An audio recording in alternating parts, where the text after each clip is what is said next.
السلام عليكم ورحمة الله وبركاته.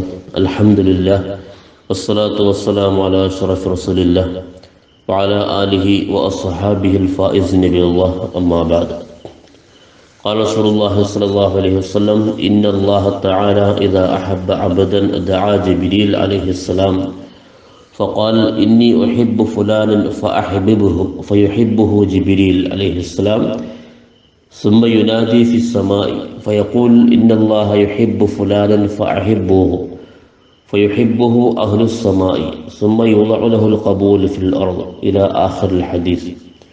മുത്തനബി സല്ലല്ലാഹു അലൈഹി വസല്ലം അരുളുകയാണ്: ഇന്നല്ലാഹ തആല ഇദാ അഹബ്ബ അബ്ദൻ, അല്ലാഹു ഒരു മനുഷ്യനെ സ്നേഹിച്ചാൽ ദഅ ജിബ്രീൽ അലൈഹിസ്സലാമിനെ വിളിക്കും. ഫഖാല, എന്നിട്ട് പറയും: ഇന്നി ഉഹിബ്ബു ഫുലാനൻ ഫഅഹിബ്ബുഹു, ജിബ്രീലെ, ഞാൻ ഇന്നാലിൻ്റെ വ്യക്തിയെ സ്നേഹിക്കുന്നു, അവനെ ഞാൻ പ്രിയം വെക്കുന്നു, അതുകൊണ്ട് നീയും അവനെ സ്നേഹിക്കുക. ഫയുഹിബ്ബുഹു ജിബ്രീൽ അലൈഹിസ്സലാം അവനെ പ്രിയം വെക്കുന്നു, അവനെ സ്നേഹിക്കുന്നു. സുമ്മ യുനാദി ഫി സമായി, പിന്നീട് ജിബ്രീൽ അലൈഹിസ്സലാം വാനലോകത്ത് ആകാശലോകത്ത് വിളിച്ചു പറയുന്നു: ഫയഖൂൽ: ഇന്നല്ലാഹ യുഹിബ്ബു ഫുലാനൻ ഫഅഹിബ്ബൂഹു, ഇന്നാലിൻ്റെ വ്യക്തിയെ അല്ലാഹു സ്നേഹിക്കുന്നു, നിങ്ങളും അവനെ സ്നേഹിക്കുക. ഫയുഹിബ്ബുഹു അഹ്ലുസ് സമായി, ആകാശലോകത്തുള്ള മാലാക്കമാർ, അല്ലാഹുവിൻ്റെ സൃഷ്ടികൾ അവനെ സ്നേഹിക്കുന്നു. സുമ്മ യുളഉ ലഹുൽ ഖബൂൽ ഫിൽ അർദ്, അങ്ങനെ ഭൂമിയിലും അവനൊരു സ്വീകാര്യത നൽകപ്പെടുന്നു.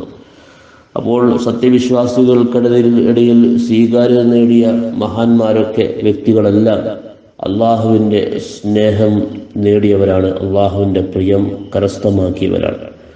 വഇദാ അബ്ഗള അബ്ദൻ ദഅ ജിബ്രീൽ, അതേസമയം ഒരു മനുഷ്യനെ അള്ളാഹു വെറുത്താൽ, അവനോട് കോപിച്ചാൽ, അള്ളാഹു സുബ്ഹാനഹു വ തആല ജിബ്രീൽ അലൈഹിസ്സലാമിനെ വിളിക്കും. എന്നിട്ട് പറയും: ഇന്നി ഉബിഗളു ഫുലാനൻ ഫഅബിഗളുഹു, ഇന്നാലിൻ്റെ വ്യക്തിയെ ഞാൻ വെറുക്കുന്നു, അവനോ ഞാൻ കോപിക്കുന്നു, അതുകൊണ്ട് ജിബ്രീലെ, നീയും അവനെ വെറുക്കുക.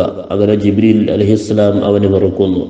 സുമ്മ യുനാദി ഫി അഹ്ലിസ് സമായി, പിന്നെ വാനലോകത്ത് ജിബ്രീൽ വിളിച്ചു പറയുന്നു അലൈഹിസ്സലാം: ഇന്നല്ലാഹ യുബിഗളു ഫുലാനൻ ഫഅബിഗളുഹു, അല്ലാഹു സുബ്ഹാനഹു വ തആല ഇന്നാലിൻ്റെ വ്യക്തിയെ വെറുക്കുന്നുണ്ട്, അതുകൊണ്ട് നിങ്ങളും അവനെ വെറുക്കുക. ഫയുബിഗളുഹു അഹ്ലുസ് സമായി, അങ്ങനെ ആകാശലോകത്തുള്ള മാലാക്കമാർ അവനെ വെറുക്കുന്നു. സുമ്മ തൂളഉ ലഹുൽ ബഗ്ളാഉ ഫിൽ അർളി, പിന്നീട് ഭൂമിയിൽ അവനോടുള്ള വെറുപ്പ് വെക്കപ്പെടുന്നു, വെറുപ്പ് വ്യാപിക്കുന്നു. അപ്പോൾ അള്ളാഹുവിൻ്റെ സ്നേഹം ലഭിക്കുന്നവർക്ക്, അള്ളാഹുവിൻ്റെ പ്രിയം കരഗതമാക്കാൻ കഴിയുന്നവർക്ക് ഭൂമിയിലും അവർക്ക് പ്രിയമുണ്ടാകും, വിശ്വാസികൾ അവനെ സ്നേഹിക്കും.